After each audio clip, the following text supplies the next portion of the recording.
government did that, if they thought, let's reduce the taxes by allowing displays like this on our national monuments or in the national parks, I think it's undignified. I don't think it's a good idea.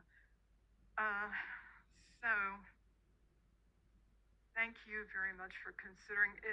Would it be okay if I give a copy of my questions, my written questions to anybody, or I have a copy for everybody here who wants one, or not? Board Attorney Spina, would it be more appropriate that we hold off on that until the date on which the meeting will be carried to? I would actually recommend that you come back to future meetings of the 25th, I believe, right, and be present at them and present your questions at that point. Okay. Thank you. Thank you, Ms. Maddox.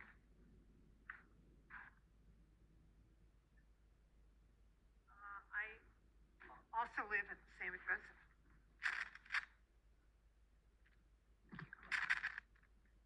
I'm Gail Maddox, and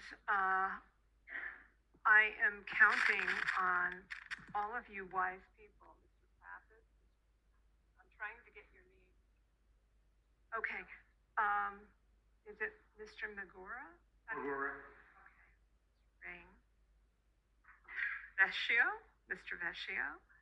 I can't see this one. So I'm counting.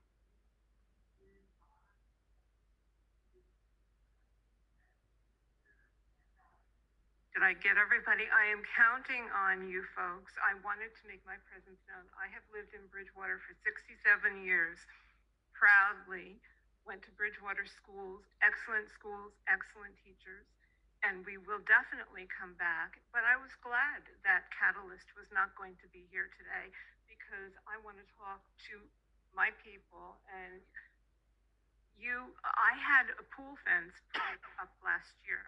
I carefully followed all the rules and regs on for the planning board, the zoning board, and it was very, very detailed. And I think that Catalyst should abide by the established planning board and zoning rules. I cannot see allowing a variance for an ad. Just the last thing, when I was in school, I don't multitask well. I get distracted very easily. If I was taking a test and somebody was clicking a pen or chewing gum, it was very hard for me to concentrate. Maybe some people can deal with distractions on the road, not me. So, and I will come back. Thank you for listening. I'm counting on all of you. Thank you very much. Good evening, Kathy Franco, 766 Weemac Road. I just want to get a point of information or clarification. Mr. Vecchio, you mentioned that this ordinance will be brought back before the board on April 25th. Will it be open for public comment at that time? Because we'll be hearing the application that evening, the public comment will not. I'd like to remind the public that this essentially is a courtesy review. The planning board takes the courtesy review in order to refer this to the Township Council. The Township Council will actually have that meeting, I believe, on May the 4th, if my date's correct. At that point, I think is probably the best point and the best opportunity for the public really to have a say at what they believe. So you said that people could come back on April 25th, but they will not actually be able to speak on this topic because it will be on the agenda, and you will not open it up for public comment because it is a review of an ordinance, not a review of an application. Is that correct? That is correct. You will be able to come to the township that evening. You'll be able to not participate, but to hear the discussions the planning board will have on the topic. And based on that discussion, you'll be able to bring those comments to the council meeting on May the 4th. Well, I appreciate the fact that we have clarified that because I think you left people with the impression that if they came back on the 25th, that they would have the opportunity to speak with this body of individuals which have been handpicked and appointed by the mayor other than Councilman Ring, who was appointed by the town council. You are my fellow citizens, okay? You hopefully have lived here many years. Hopefully you love the town as much as I do. I've been here for 35 years. And since 1991, we have had certain ordinances on the books about the size and the types of signage that are permitted. How big they're allowed to be, no more than 100 square feet. No advertising signs, not higher than 20 feet. You know, I mean, we have specific ordinances in place. The way in which this town is going about moving forward without a level of transparency is beyond belief in my mind. At the September 27th board meeting, this planning board moved forward a master plan, which had an attachment to it, which said, oh, this is going to be the little piece that's carved out for a C2 zoning. And it had and it was done for Catalyst. Why would I think that Catalyst was a billboard company? Why would I think that a billboard company that was later going to be the only company that submitted a bid after 4 requests for bids were put out? Why would anybody think that? I mean, and I think many people on this board know that I'm pretty good about following what's been going on zoning, on planning, on town council. I bring things to people's attention. And yes, I missed it. When Tim Ring at the September 27th planning board meeting said a display monument, I looked up display monument and I pictured what's in front of my church. I pictured what's in front of Morris Township Police Department across the street from their town hall. I did not picture a billboard that is the size of the back of this room in a width, because I measured it the last time I was here, and will be higher than the height of this room. So picture that, because I think we need visuals. We say 50 by 40, whatever, and we can't picture it. We need to picture what this is going to look like. We also need to recognize that even based upon the plans which were recently released to the public, they would not meet the codes for C2 zoning. So I would hope that this town planning board looks at the master plan and looks at those items which talks about in the area of the re-examination report that was adopted on September 22nd. It talks about preserve the development, character, and quality of the township. Promote a well-balanced variety of residential, recreational, public, commercial, industrial, and conservation land uses. Guide land development and location of community facilities to meet the needs of residents and to promote the preservation of the environment. Coordinate growth where needed, expansion of public facilities and services. Promote the conservation of natural systems which characterize Bridgewater Township. And yes, to recognize uses along highway corridors to correlate to zoning. So you rezoned it so that it would correlate to what you wanted to put there. I think there's been a whole lot of things taking place behind the scenes.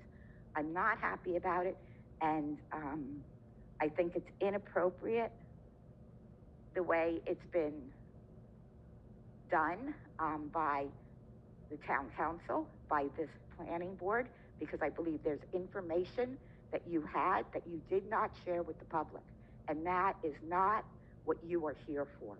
Okay, you are here to protect this town. You are here to protect the residents, to protect what we treasure most in this town. Okay, we just redid the logo and we put trees on it. Well, we're going to cut down how many trees to put up this monument? I mean, think about those things. And the last objective is identify need to develop strategies which would enhance Bridgewater's quality of life. Please tell me what public service this does for the citizens, because there are so many other ways for the messages to get out to Bridgewater residents. We all get alerts on our phone. We're all on social media. We all get the newsletter.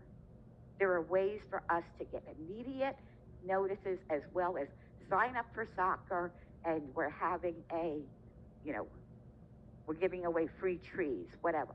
There's other ways to get the message out rather than selling our souls and renting out the municipal property to a for-profit.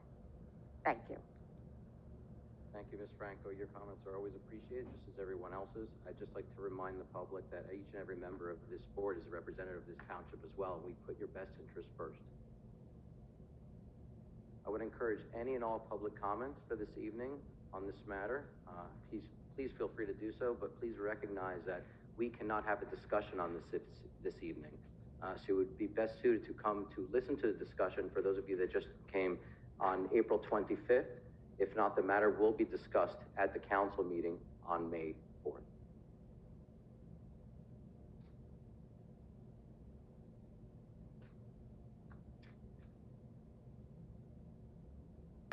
Hi, I'm Patty Selikoff, 16 Gibson, Bridgewater. So you can see, I'm here with my 3 kids, 8, 8, and 6. We use that park a lot. We've spent a lot of hours there. And I'll be honest, I'll be one of the people who've been pushing for this billboard not to be put, especially at Kidd Street. I really hope you guys consider, reviewing it and maybe even not doing it. One of the things, and Kathy talked about it, and I'm not going to reiterate what Kathy had said because that's kind of beating a dead horse. But one thing that she didn't also talk about is the carbon footprint of the cars coming by. It was one thing I never really realized when I was out there with my kids for all those hours, because we had that wall of trees.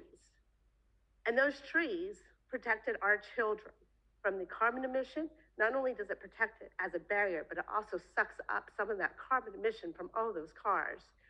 It also blocks a lot of the noise pollution as well that's happening on that road. And I'll be honest, I've been there many, many hours, and I've never really even thought about the cars that go by, because it does. It blocks the pollution, it blocks the noise, it blocks everything. It's just a little slice of heaven in Bridgewater that's not full of cars.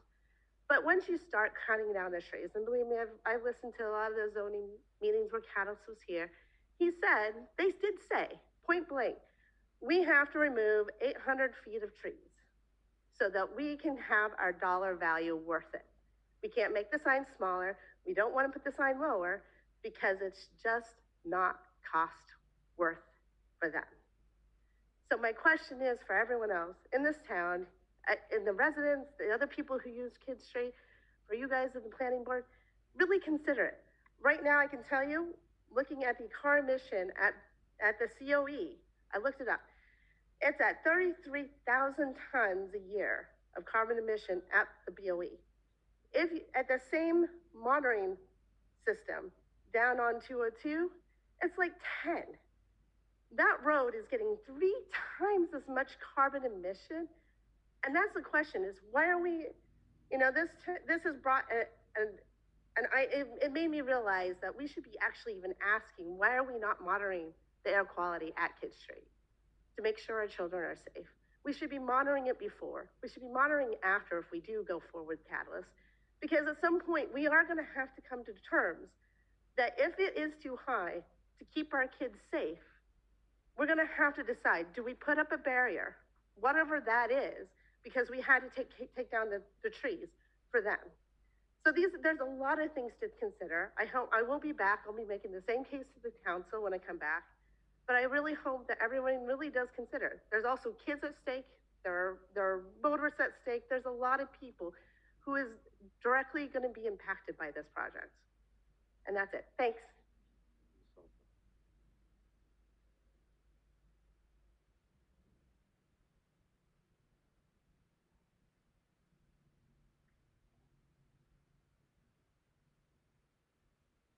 John Arcolia, 1110 Washington Valley Road. Can I have your attention, please? All right, thank you. The Catalyst, the sign company, has abused its public-private partnership twice in the past. It promised to build Mount Laurel Township, an EMS building, 4 years ago. The building is not completed. It is in dispute. Let's leave that one aside. They say supply issues. Cattle says supply issues. The builder says he took the court under a builder's lien because they hadn't paid their bills. That's Mount Laurel Township. Google it. Second public-private partnership that Catalyst entered into is East Whiteland Township in Pennsylvania. They leased for $1.5 million over 30 years, a slightly higher fee than Bridgewater is getting. And Catalyst put up a monopole display billboard that's about the similar size of 1,000 square feet. Google that one, East Whiteland Township. That sign is dark. It was completed last July.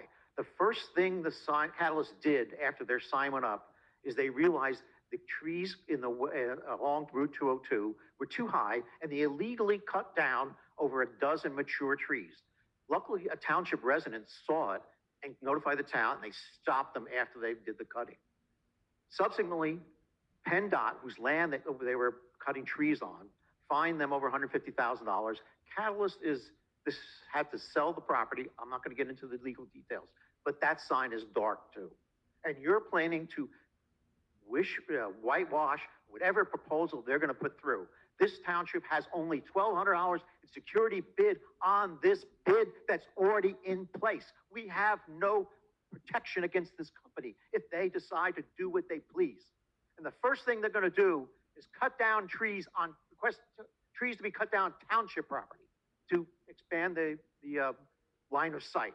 The second thing, they're going to go to New Jersey DOT and ask to have trees cut down along the right-of-way along Route 206. That will denude the trees behind the animal shelter and Kid Street in order to get them their 800 feet of line of sight. You people do your job. I know you don't get paid for this, but you're really going to have to do your work.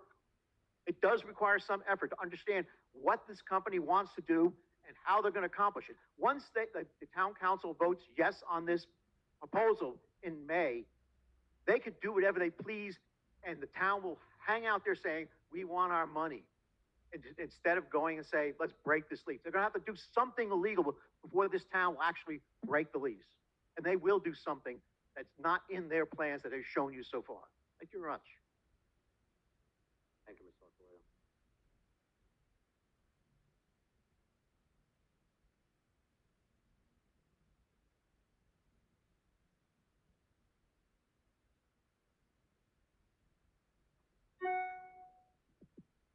Good evening, Sod Tour 260 Hedgerow Road, Bridgewater, New Jersey. I used to live in the Findern section of town when I first moved here. I'm a New Englander. I was born and raised in Connecticut. I want y'all to take a look at, this flag, battle flag. Bridgewater is one of the most historic towns in our country. Being from New England, being from Connecticut, I grew up learning about, these people that protested against the British. I really believe in consent of the governed. And, you can see here today people that have been in town way longer than I have, and people with families are here talking about the fact that this is going to cause a great deal of issue. In Findern, where I used to live for several years, they have signs like this over there as well on East Main Street with the intersection of Findern Ave. One of the main reasons why I ran for council in 2021 was because of the amount of tremendous accidents that I saw there on that part of town. Here in Green Knoll, where I live now, I think this is going to cause issues. So I really hope that y'all can consider not only the safety, but also the historical relevance of our town as we move forward to consider this. That's all I'd like to say. Thank you for your service. I appreciate y'all, but you have to take into consideration the people because you represent us. Thank you so much. Thank you, Mr. Tour.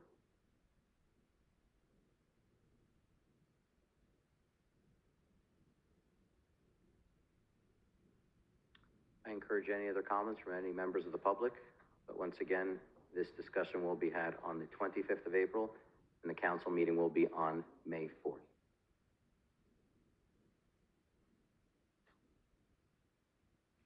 Mr. Chairman, I apologize. It doesn't look like anyone was speaking. I know we normally talk at the end about upcoming schedules. Yes.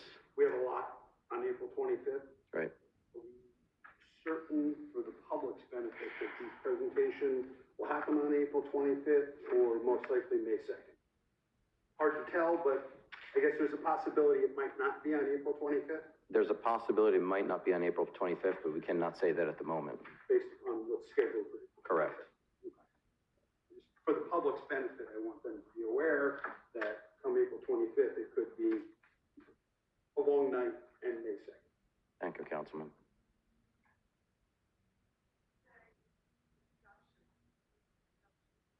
So the presentation so Catalyst will come in and do a presentation to this group, okay, which is tentatively scheduled for April 25th.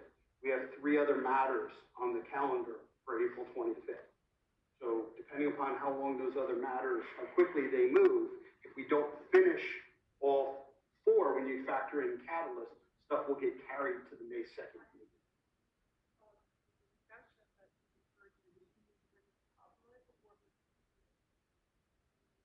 When will the public be able to speak? Once again, the public will be able to speak on this matter at the council meeting, which is going to be May 4th. The discussion that will be had here on April 25th, potentially May 2nd, will be a discussion amongst the board members with the applicant, as it is a courtesy review. Board Attorney Ms. Fien, is there anything that we can add to that, perhaps? I think that is an accurate reflection of what would occur, and I would encourage any of the residents who have concerns to attend each of those meetings, so you can hear what occurs before this board and be able to discuss it with the council at their meeting.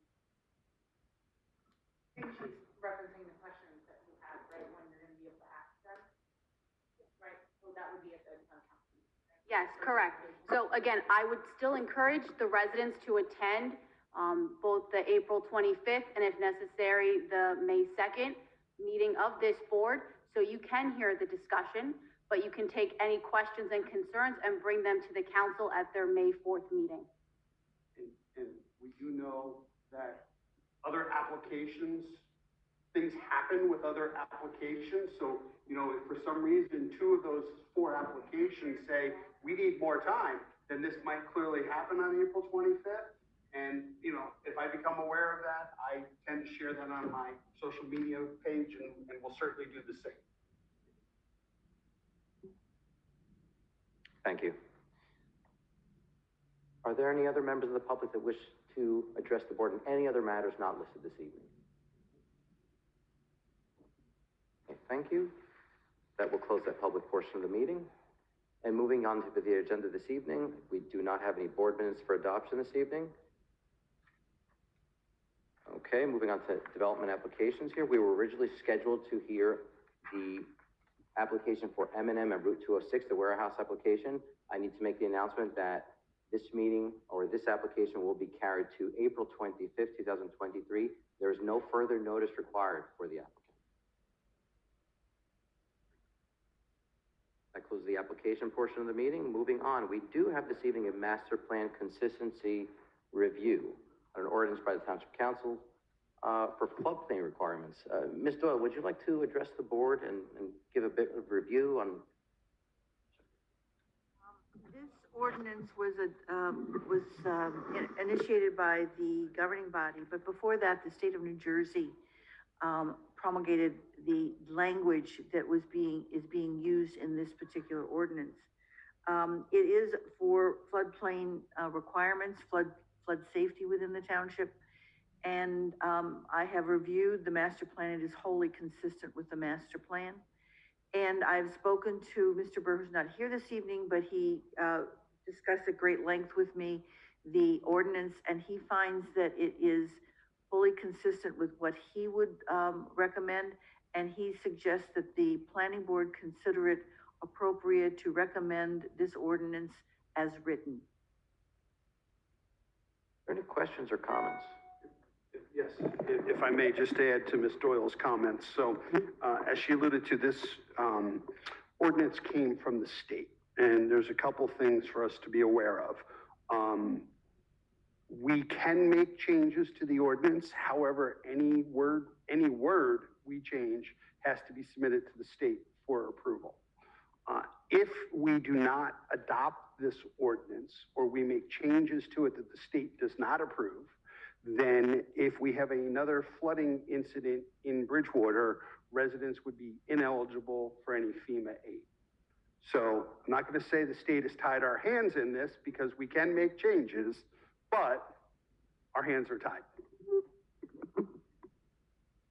Did I summarize that? Perfectly, yeah. Thank you.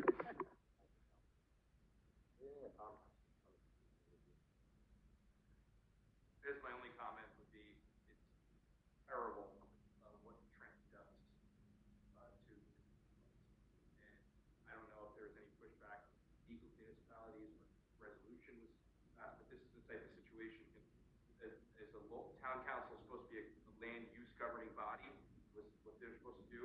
Local planning, local zoning should handle locally. This is just another case, another instance of Trenton coming in to tie the hands of municipalities, and it's really unfortunate what Councilman Ring said, that they would hold something like that over residents in order for us to comply with their dictates.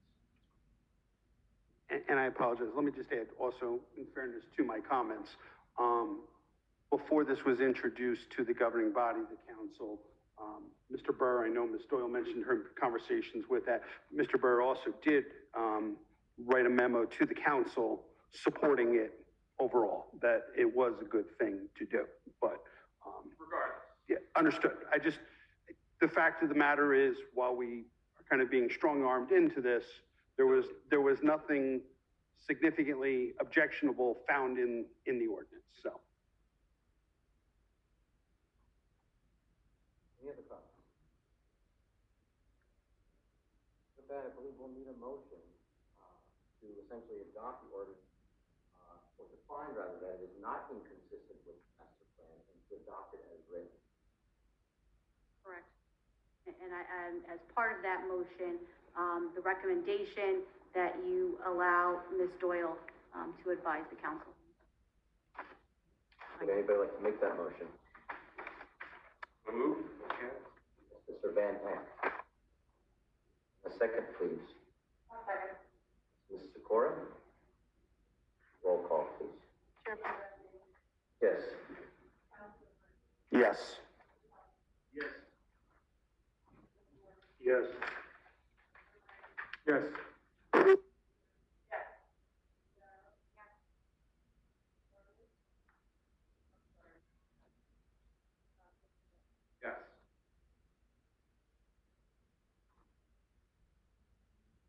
Thank you, Ms. Probst.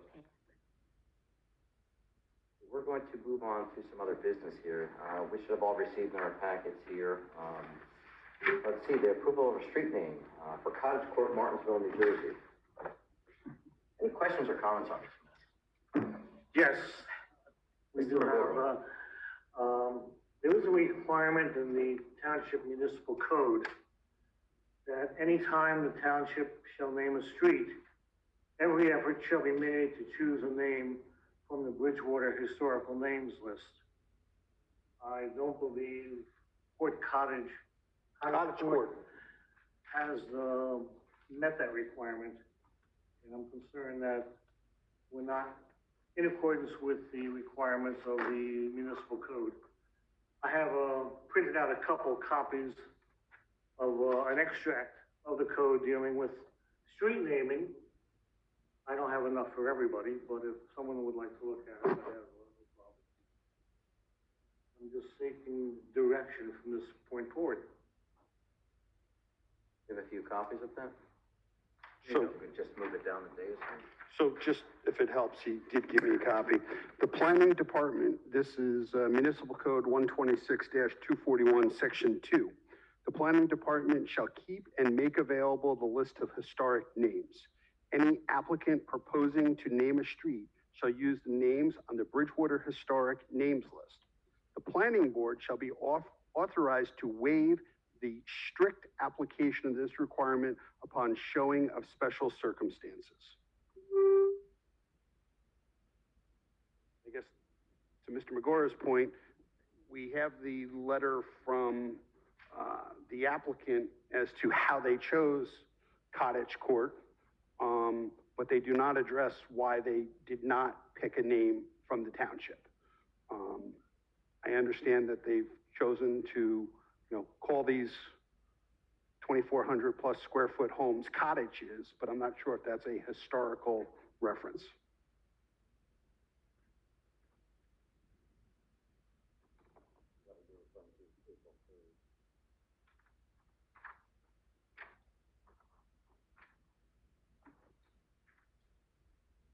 I have a question. It's a really good point that you brought up here, and thank you for doing your homework and bringing this to my attention. Being new to the board, this is interesting. Do we have a list of the historic names that are still available?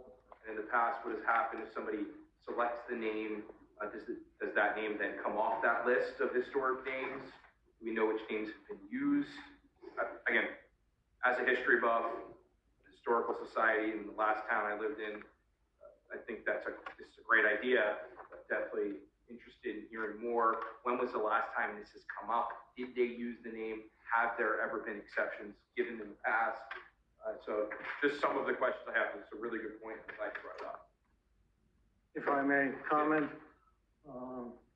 just looking at some of the names in the Martinsville section of streets, we have Mr. Papin, we have Mr. Hunter, we have Dr. Brown, we have Mr. Wishnow, which I knew, and the Tulo family. We have streets named after those individuals who have historic connections with the township. So we do have a precedence for doing this. If I could comment. Organization been shared as this applicant who's looking to name Cottage Court? Have they been provided this and the list of names? This is on the internet. This code is on the internet, available for anyone to see. I think Ms. Doyle had a comment. Yes, if you take the time to navigate through the website, you'll see that there is a street naming section that was in the master plan 2010. And in that, there are names that anyone can take a look at. Now, Brown Road is already used. Wishnawagi, they were two folks. Wishnow Way is already used.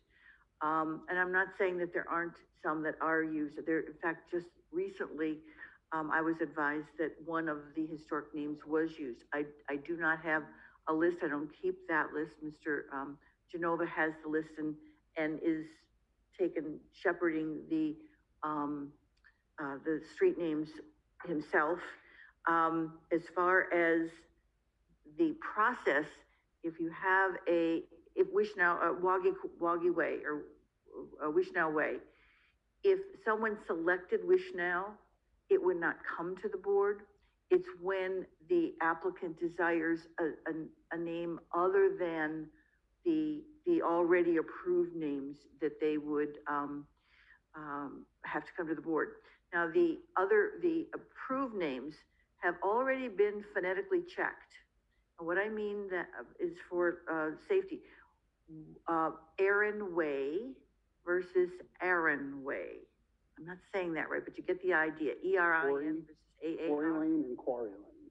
Exactly. 911 missed dispatches happen more frequently than you care to know.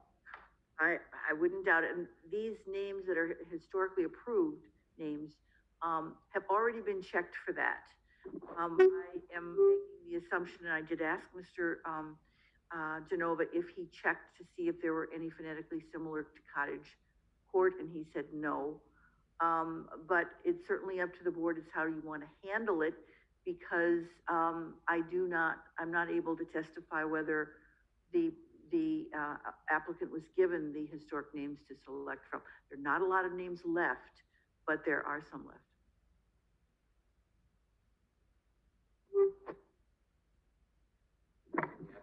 Mr. Genova, is anybody able to testify any further?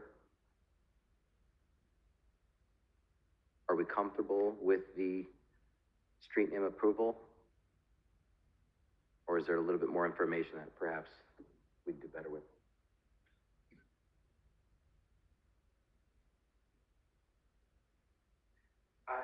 I don't support it without knowing why. You know, the ordinance is pretty specific. In the last part, anytime the township shall name a street, every effort shall be made to choose a name from the Bridgewater Historic Names list. So without knowing why they have chose not to choose a name from that list, I'm concerned, I would not support it if we act on it.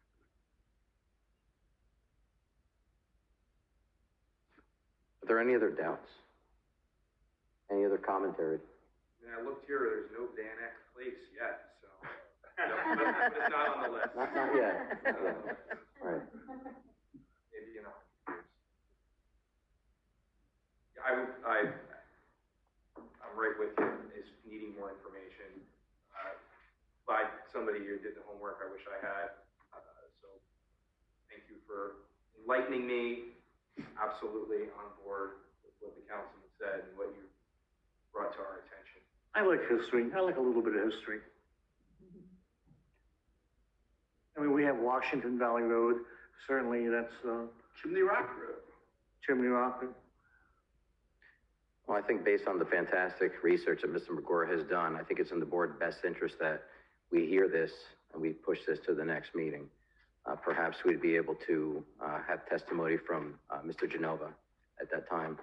I would be delighted to write a summary of what you're looking for so that we have a meaningful discussion the next time.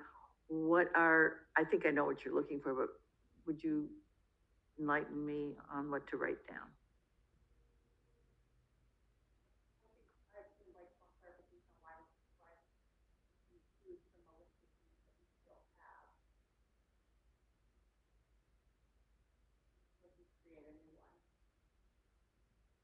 Okay.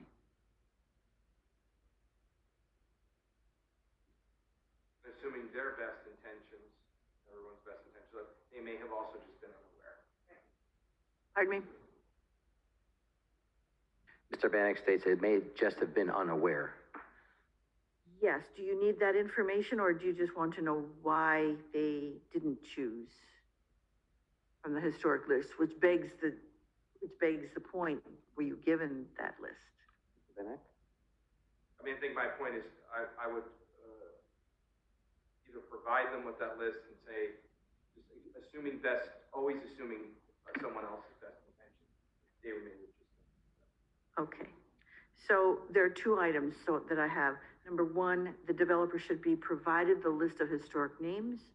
Number two, the developer should indicate why it is not possible or why he does not propose to choose from the historic names.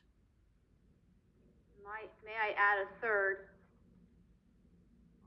Tail end to your second point is if they choose not to use a historic name, they need to present evidence or some type of showing of special circumstances is why they cannot. Okay. Got it.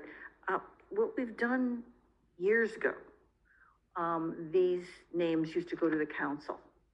The ordinance says it should go to the planning board, but years ago, when I started, it went to the council.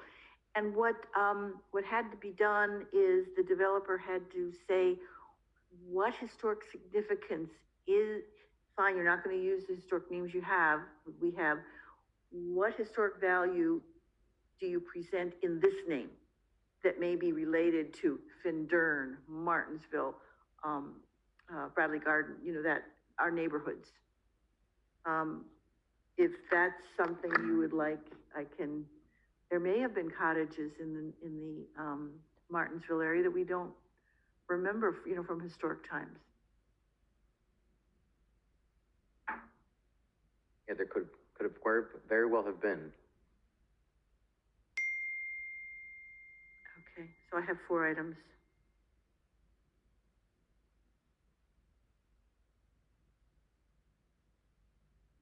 Thank you, Ms. Doyle. I believe that alleviates some of the concerns on behalf of the board. Okay, thank you. Okay, thank you. Okay, moving on, I do believe we have we are not, once again, we're not hearing the ordinance referral for the monument display this evening. So moving on to our resolutions for this evening, we can begin with the master plan consistency review in section 8. We could, Ms. Fina, adopt the resolution for the consistency finding that we just heard? Okay. Vote on the, resolution for consistency.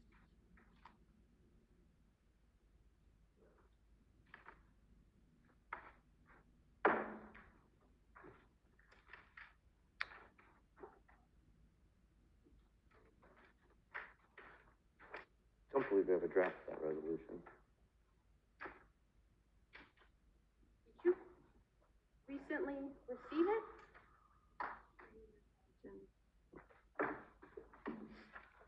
It's attached to everything. It's a large, I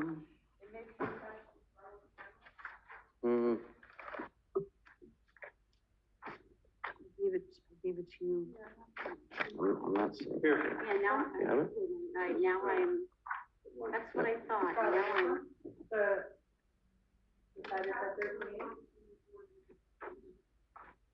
The last page has signature lines on it.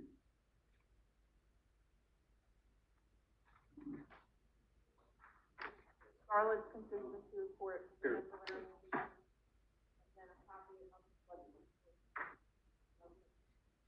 Or is this ordinance 2302? This is 2302. Yeah, there you go. Here.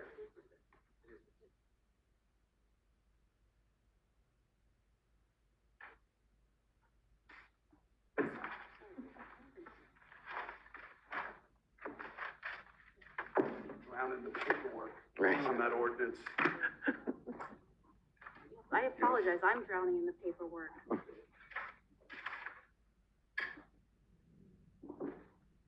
Has everyone been able to locate the resolution? 2302? Okay. Very good. And once again, this is the resolution set to adopt the master plan consistency review that was just discussed in section 8. Are there any comments? Are there any changes to the record, Ms. Feeney? No. Okay, hearing none. Could I have a motion to adopt resolution for ordinance 2302? So moved. Mr. Van Eck? That's Ms. Sikora. Roll call, please. Yes. Yes. Yes. Yes. Yes. Yes.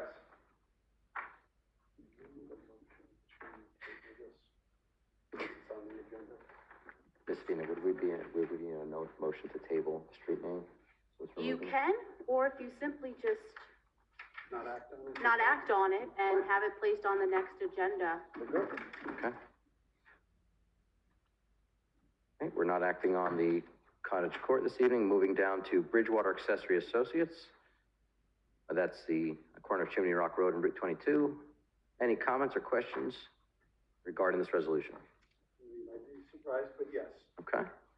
So actually, this is probably for, Mrs. Doyle. So, the resolution identifies block 234, lot 5 in the heading. There's a revised one, I don't have that. Correct.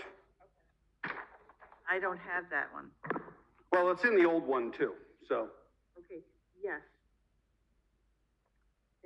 this portion did not change. Oh, this one, yes. So in the heading, we have block 234, lot 5. You just selected one of them, didn't you? So my question is, when we heard this application, parking, all that stuff, we were looking at several lots covering from front of Route 22, down around the corner, all the way to and including the UPS customer service building. On the revised plan, apologize, I had the page.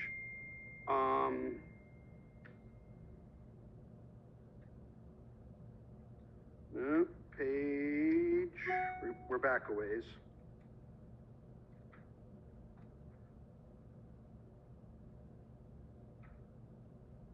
page 17, item number,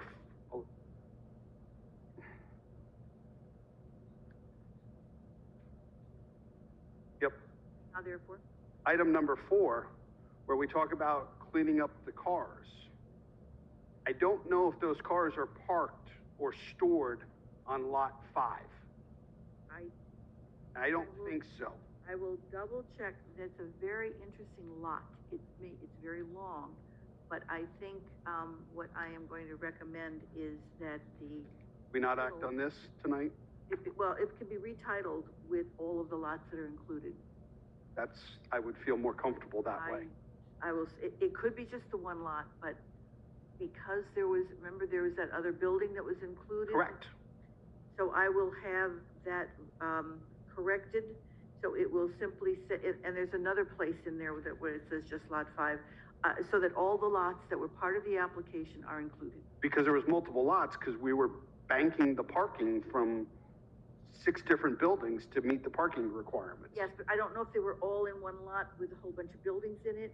Okay. Or if there were other lots because of that additional building. So I will have to take a look at that. But be assured, all the lots that were part of the public hearing and the approval will be in the heading and elsewhere that it's mentioned, where it only mentions lot 5. So I guess we will revisit this next meeting? Well, I think we can, well, it's up to council, but I think it can be, with that revision, it can be adopted, but not signed until we get the revised plans. Okay. You're comfortable with that, yeah? With the, I'll make it, well, I don't know if anybody else has any comments, so let me, Yeah. before I make a motion, be quiet for a second.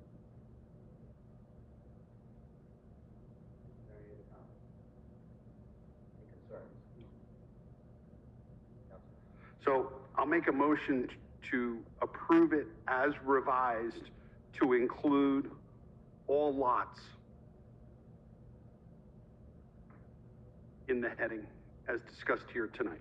And in the body of the, And in the body of, to include all lots throughout the resolution.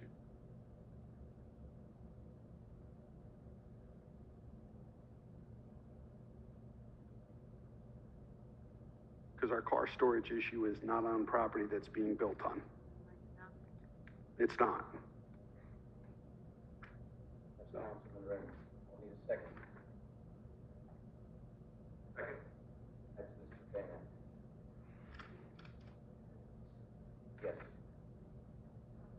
Yes. Yes. Yes.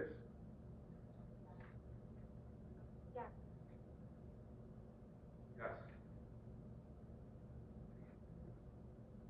Thank you, Ms. Crowe. We do not have any other resolutions this evening up for adoption. That will close that portion of the meeting. We do not have any other business either. However, I would like to bring up some calendar items. Ms. Doyle, please. yes, I have one thing. Since we deferred the on the cottage court, I'm just gonna ask that everybody bring these documents back to the meeting so that we don't have to, again, duplicate everything and have the maps available and the correspondence. So if you bring all that material back to the next meeting, that'd be helpful. Again, we're putting that on 4/25, correct? I'm planning on having it 4/25, although I don't have control, but I'll get the information out quickly enough. Please hold on to your cottage courts packets, Mr. Pappas. I have a question, so during courtesy review on the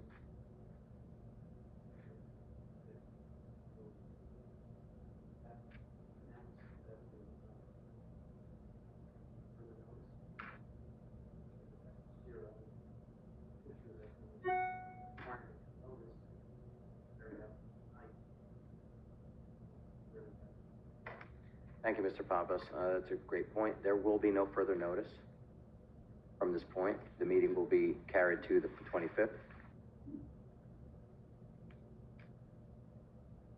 And then if needed on the 25th, we'll announce we'll announce that'll be carried to the second. Right.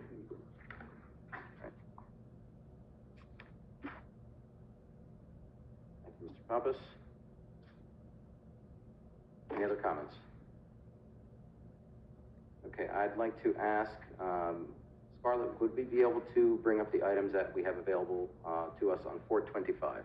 Yes, on 425, we have obviously, the cottage court continuation. We have M&M, which is, an application on 206 that has been carried, and there is certainly one professional element of traffic that has to be fully discussed, and then the public will have to speak. So that will be, on the 25th. We have GCP, also known as Hyatt. That's on Route, the 22, that's, an affordable housing project. And then we have Galleria, which is a minor subdivision, 2 lots. And that is all that I know of. And then, of course, any of the resolutions that were not addressed tonight will be placed again on that agenda. You know whereabouts Galleria is? Fine. Yeah, I've got it. But Because April 25th is turning into a lengthy evening, potentially, I'd like to see if on the record we'd be able to gauge the attendance for May 2nd. I believe that's going to be a critical date, potentially one in which we're going to hear that monument display. Would we be able to ping our board here to see if the 2nd of May will have a quorum?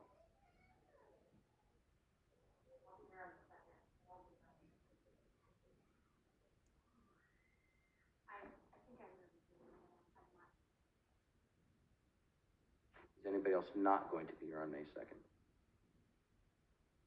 I may have a conflict on the 25th as well.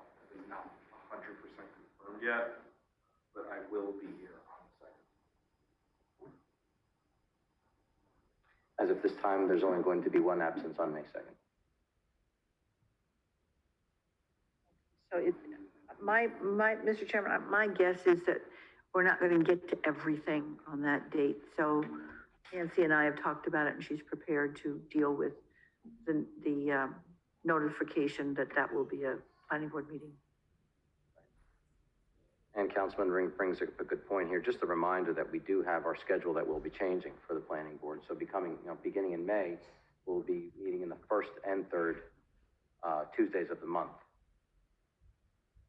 So May 2nd will be a special meeting. However, after that, May 16th will be the first meeting thereafter.